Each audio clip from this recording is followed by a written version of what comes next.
Hi, I'm Charles Galda, your host for Vision New England's Church in Action program. This week, I'm talking with Reverend Dr. Doug Scalise about an initiative that helps churches work in the unity for which Jesus prayed to answer his call to do justice by feeding starving children. Doug pastors Brewster Baptist Church on Cape Cod, which celebrated its 200th anniversary in December, and Doug just celebrated his 30th anniversary there. Doug's a former V&E board member. He's currently the national chaplain for the American Baptist. He's also an avid baseball fan and player, so I'm sure we'll hear that at some point in the conversation. Doug, thanks for being with us. It's my pleasure, Charles. Always great to be with you. Hey, but Doug, I gave you a little bit of bio there, but could you tell about your story about how you came to be on the Cape, how you came to be at Brewster, just to help folks get to know you? Sure. Well, we all stand on the shoulders of those who have gone before us. And in my case, I had two grandfathers who both emigrated to the United States, one from Italy, the other from Holland. They both had conversion experiences here in the States, one thanks to the pastor of the First Baptist Church in North Adams, Massachusetts. And my grandfathers both felt a call to ministry. They went to what was then called New York Biblical Seminary in New York City. They became good friends, served a church in Bay Ridge Presbyterian Church in Brooklyn, and then went their separate ways in ministry, but they match made my parents. And so my dad ended up a pastor for over 50 years as well, and I've been a pastor full-time for 36 years. My first 6 years, right after my wife Jill and I were married, we were at a little Baptist church just south of Philadelphia, Pennsylvania. God made it very clear through even some amazing dreams that we were supposed to come to Brewster Baptist Church. So we came here with a very strong sense that God was calling us here to try to do our part to help Jesus build his church. And we've been so blessed to see what God has done through the 30 years and counting that we've been here. And we have two sons and three grandsons, and both our sons are serving in ministry in New England. Our older son is the director of contemporary worship at the First Church of Christ in Wethersfield, Connecticut, and our younger son is the pastor of the First Baptist Church in Manchester, New Hampshire. Yeah. So in closing this part, so what I always tell people is if you need someone to work on your car or rewire your house, you probably don't want a man from the Scalise family, but if you need someone to talk to a group of people or lead a worship service, we might be able to help out a little bit. There you go. There you go. Thanks, Doug.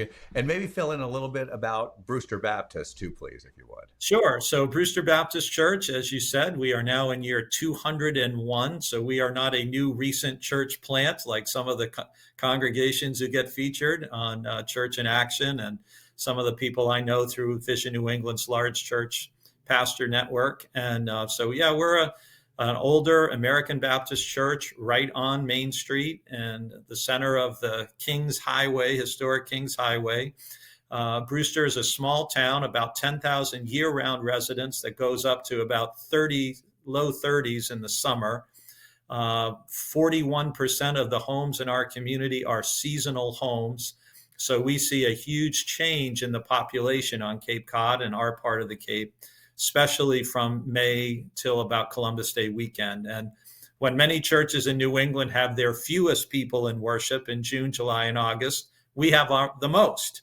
And when many churches in New England have the most in the middle of the winter, we have the fewest. So it's a seasonal ministry that has a core of year-round people, then another circle of second homeowners, and then the people who come to the Cape on vacation. And many of them have been coming for decades and coming to our church as part of what they experience when they come. And our church is also very involved in our community. We really believe in being an outward focused church and sharing God's love in practical ways. And we've cultivated in the years that we've been here a real culture of generosity. We just feel like that's such an important part of being a Christ follower, and very humbled and grateful for how our church is able to live that out on a yearly basis. Yeah, I experienced that seasonality. I forget the first time I came to church, but I was out of season, and I just pulled in. I parked in the front parking lot. There's a visitor space open, and I didn't think a whole lot of it. And then, but the next time I came in season, and I didn't. Not only didn't I get in the front parking lot, I didn't get in the back parking lot. I had to go park in the field behind there. That's how filled up it gets. Yeah. So that's a neat dynamic that you guys have there. And so Doug, you're one of the founders of Thrive, and a key, and still one of the key leaders of Thrive. Talk for you, if you would, from just what is Thrive Cape Cod for folks who don't know it. Sure. So Thrive Cape Cod is really a network of churches, and we kind of loosely define ourselves. We're not, we come from many different denominations, many different traditions. We have some larger churches, smaller churches, but what we hold in common is these are all churches that lift up Jesus and preach the gospel. We like to say gospel-centered churches who are trying to be faithful here on Cape Cod. This all started, I believe, back in 2016, when Clive Calver asked to meet with Pastor Ben Feldot at Cape Cod Church. And Ben's been there for 33 years. He and Tammy, his wife, planted that church, which is the largest Protestant church on the Cape.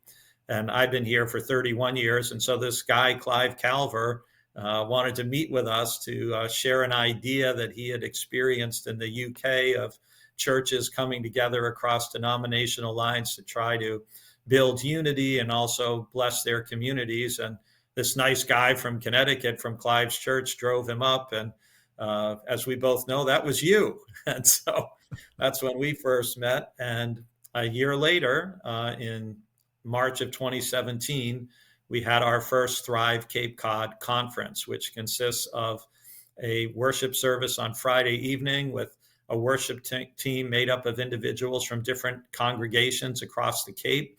And we've brought in a guest speaker every year for that Friday night event. We've had communion for many of those years. And then on Saturday, we have two tracks. We have a Thriving Churches track and a Thriving Communities, because we believe a thriving church helps to build a thriving, healthy community. And as churches, we should be blessings to our community. If our churches disappeared, it should be a loss for our community, not just for people who are in our congregation. So we have very practical. We bring in people from, I like to call them social benefit organizations, not nonprofits, because a nonprofit makes it seem like we don't do anything of value.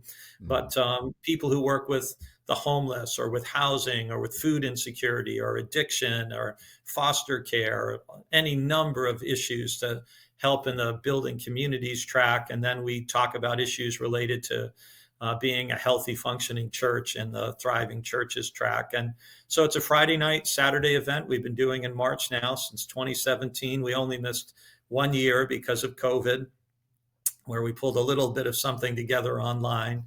And we have close to, I want to say, about 25 churches who are involved in this, in Thrive. And as you know, we were together just on Monday before we're recording this for a pastor's retreat that we've started doing in November for the pastors of these Thrive churches. So we're trying to build relationships and connection. We're trying to eliminate any sense that we are competitors with one another. As I often say, our competition is sleeping, streaming TV shows, youth, travel sports, apathy, indifference. That's our competition for the church. It's not another church that's lifting up Jesus. No one congregation can reach everybody in their area. We need as many healthy, vital congregations as we can have. So that's kind of what it is. It's a network of churches all across the Cape, from as far out on the lower Cape as Wellfleet, all the way down to Falmouth. And for those who don't know the Cape, that's a distance of that's like an hour and 20-minute or so drive, depending on the time of year. Again, it's much easier in late November than it is in July or August. Yeah. And I'm paraphrasing Rob O'Neill, who's, as you know, one of the a friend of both of ours and leader of Thrive Farmington Valley, modeled on Thrive Cape Cod. And he made the point that this is not a gathering of the churches on Cape Cod in this case. This is a gathering of the church on Cape Cod. And, and, Correct. and that's significant. That's a big Yeah. deal. Yeah. We always say it's all God's vineyard, right? And we're all just trying to do our best to labor in the part of the vineyard where God's placed us. And so on those Saturday sessions, we're dealing with topics like addiction and mental health and senior care, housing, human trafficking, disciple-making. I couldn't remember all the different topics we've dealt with over the years. And so what kind of outcomes have you seen from Thrive? Yeah. Well, it's really been amazing. I mean, a couple from our church actually ended up starting a ministry called the Cape Cod Foster Closet, which they thought that this was a couple who just had a heart for foster kids. They started fostering some children themselves. And by being in that system, they discovered how woefully unprepared you can be when you just get a call and a kid shows up and they have nothing. They have no clothes, they have no diapers, they don't have anything that's age appropriate. So Andy and Sharon Palmer thought, well, maybe we'll just gather a few materials and like keep them in our garage and help. Well, this has grown into this incredibly impactful ministry here on the Cape. They've actually opened a second site down in Falmouth on the other end of the Cape. They have a place here in Orleans and serving hundreds of children and people who are raising children who are not their own in a biological sense, because that ministry supports people. It could be grandparents raising kids who aren't in the state system, but they haven't got the things that a little child needs. So that's just one example. And we've seen there's another food-related ministry that Dave Johnson and Grace Church in Dennis have been involved in, that started with his wife, who's a school teacher, realizing kids were coming in Monday really hungry because they didn't have enough food to eat, and they relied on the meals in school. And so they have got this huge ministry going now where they're feeding for thousands of meals to help children have food to eat over the weekend. So those are just two things that I know were either initiated because of Thrive or vastly grown because of the connection with Thrive in our churches. Yeah, I think when I first met David Johnson, who founded Cape Kids Meals, the ministry you're talking about, I think he probably told me that they were doing 500 meals or 600 meals. It was 6 or 7 years ago. And we thought that was huge. We Right. thought that was, wow. I thought that I did, and I do. And then I talked to him, and he, I don't know, a couple of years later, we're talking about it again, and they were doing 1,000 meals almost. And I go, wow, that's great, right? I was stunned Monday when he said 2,200 kids every weekend go home with, I think, 5 meals to get through the weekend. So they don't come to school hungry Monday. That is astonishing. Yeah. Yeah. It's incredible what they're doing. And at the same time, what are we doing as a culture? Yeah. And what is going on that we have so many kids who don't have enough food? And and that's, I don't know if you want to lead into the Feed My Starving Children with that. Yeah, perfect transition, because you started something, and I don't know that it came out of Thrive, but it has a Thrive connection. So talk about what you've been doing, if you would, please. Yeah, well, and I'll connect it to Thrive. What happened was in 2024, Kevin Palau was our main speaker on Friday night, and one of the things that he talked about was how, as Christians and churches, it's really important. We need to be more of a witness in the community, and we need to unite and actually work together on some projects or a project to show the world the unity of the church, and that we can make a practical difference. And that resonated with my wife Jill and with myself, because we always use the phrase about we want to be sharing God's love in practical ways, kind of Matthew 25 meeting needs kind of ways. And so at the same time that Kevin Palau is giving that talk at Thrive, we had a relatively new couple in our church, Amanda and Steve Carter, who had moved to the Cape from Minnesota. And Steve had actually been on the board for an organization called Feed My Starving Children, which I confess I had never even heard of before. Yeah. And, it's a testament to the broader Christian church that there are so many terrific ministries doing things to serve the most vulnerable, not only in the United States, but around the world. And we don't even know the half of it, right? But Steve had been involved with Feed My Starving Children, been on their board. They had participated in what are called these mobile packs. And brief background, there was a businessman who had traveled to Honduras in 1982 and had just been overwhelmed seeing the malnourishment and the hunger among children there. And he was really convicted and moved by it. And 5 years later, in 1987, that's when Feed My Starving Children was founded. And they worked with the medical community and folks, I believe, at the Mayo Clinic to kind of come up with what would be the most nutritious, packed, appropriate for young children meal that you could put together. And it involves white rice and soy-based protein and vitamins and all this stuff. And so anyway, Amanda had been kind of gently nudging me about, hey, is this something that Brewster Baptist Church would ever consider doing? And I thought about it, and I thought, this is kind of like a perfect Thrive opportunity for us to take a further step from just having our weekend in March to let's get together and do something that we all can support. And if there's anything that Christians and churches should be able to support besides just basic any human being, is let's make sure kids have enough food to eat. Yeah. And so we reached out, and I shared it with kind of our little Thrive steering committee about, hey, what would you think about us working together on this? And we all know both from 1 John 3:17 and James 2:15-17 that it doesn't do us much good if we wish people well and say, go in peace, keep warm and well fed, or if we have the world's goods and we see a brother and sister in need and we refuse to help. So, this is really something we can do. And I also reached out beyond our Thrive churches because I thought it was important for us to do this at a central location on the Cape because we are spread out. And the woman who led was on our leadership council, who was also the chair of the board for Trinity Christian Academy, which is in Barnstable, right in the center of the Cape. And I said to Sue, hey, do you think you and Dr. Bruce Hanlon, who's the head of school, do you think you guys would ever consider hosting an event like this? Because they've got parking and they're central and they had a gym and all that. And to their credit, they were very, very enthusiastic, supportive, receptive.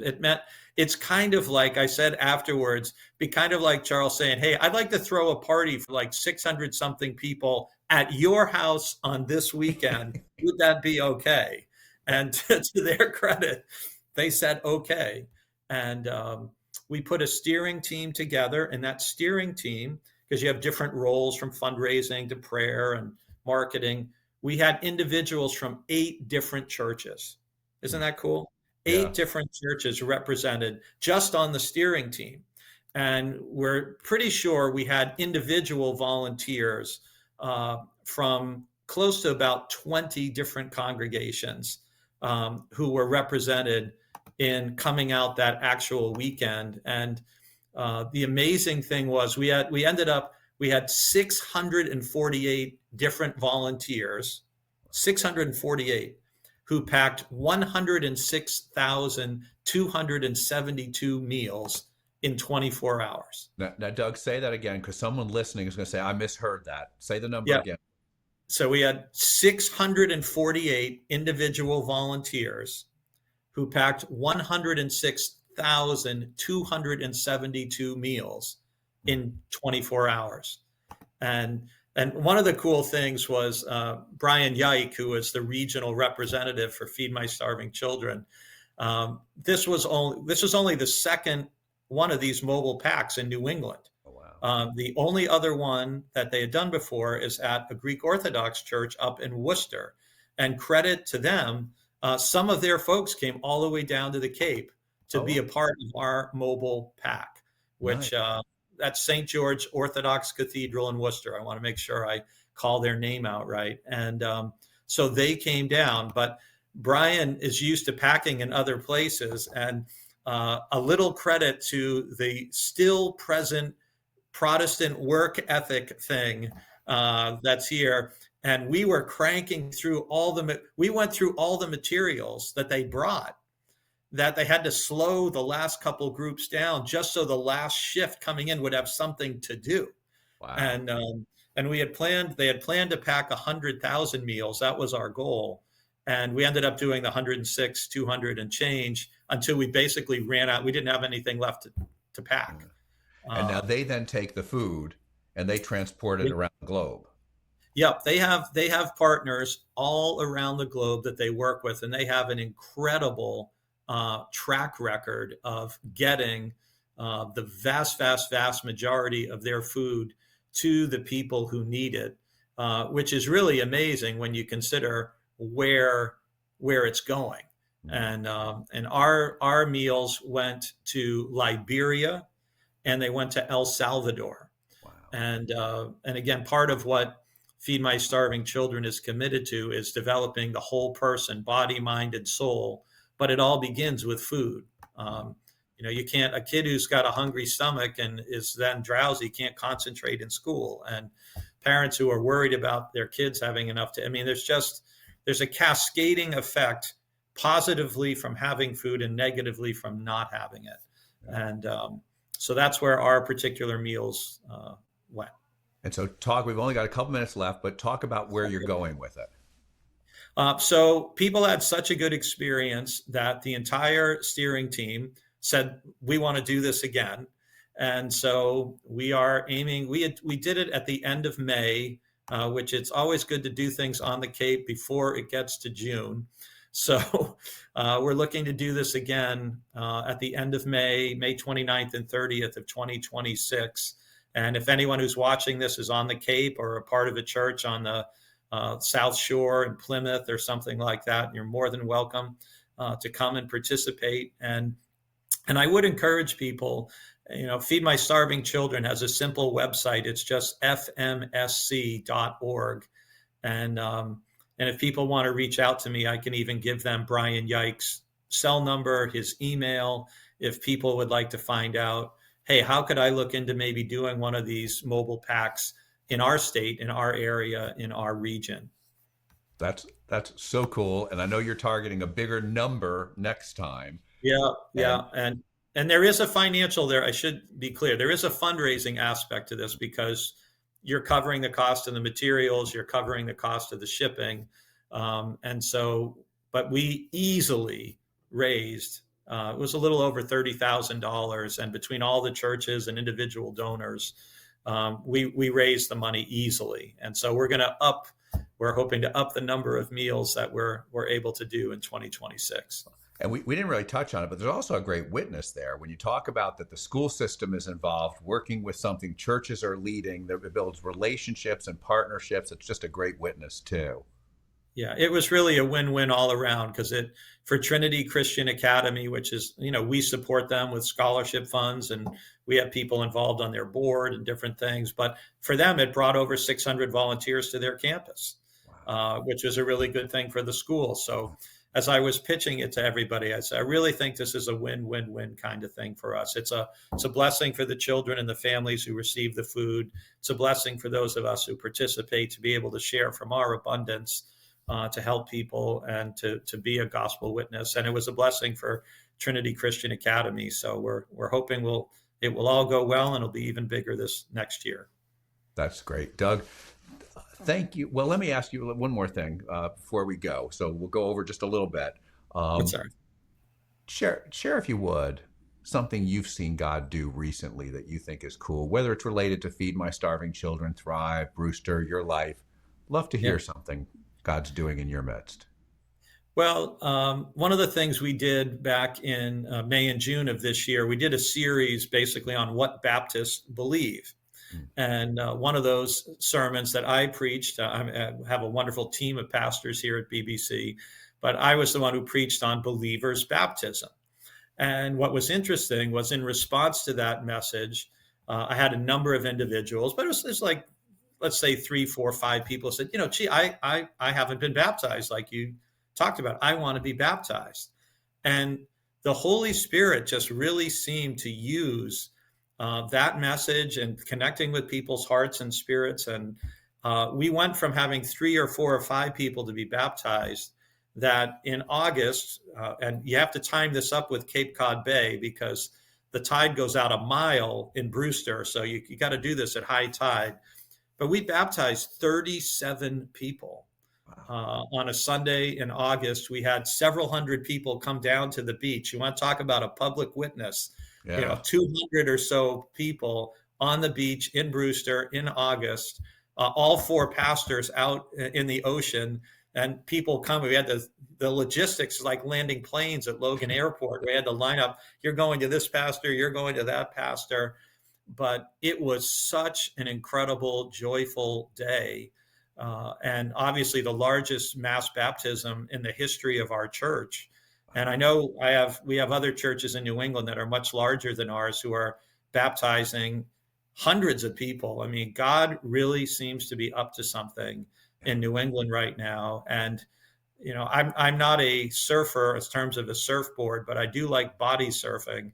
And, when there's a good wave coming, you just want to catch it and ride it as far as you can. And I feel like the Holy Spirit has got something going on, and we're happy to be a part of it. We're so glad to be connected with our Thrive churches on the Cape, the churches who are connected with Vision New England and all you're doing. And you know how much I love and respect you, Charles. And you're such an instrument for what God is doing in New England, you and your team. And it's just a joy and a privilege to be able to serve with you. Thanks, Doug. And the feeling is absolutely the same. I'm so grateful for your ministry in Brewster, your ministry on the Cape, leading Thrive, Feed My Starving Children, the other ways you serve regionally and nationally. And I'm grateful for our friendship. Thanks so much, Doug. God bless you. Thank you. Thanks for having me. This program is created by Vision New England, which helps the church work in unity to make disciples, do justice, and share Jesus, to accelerate evangelism so that New England will be transformed.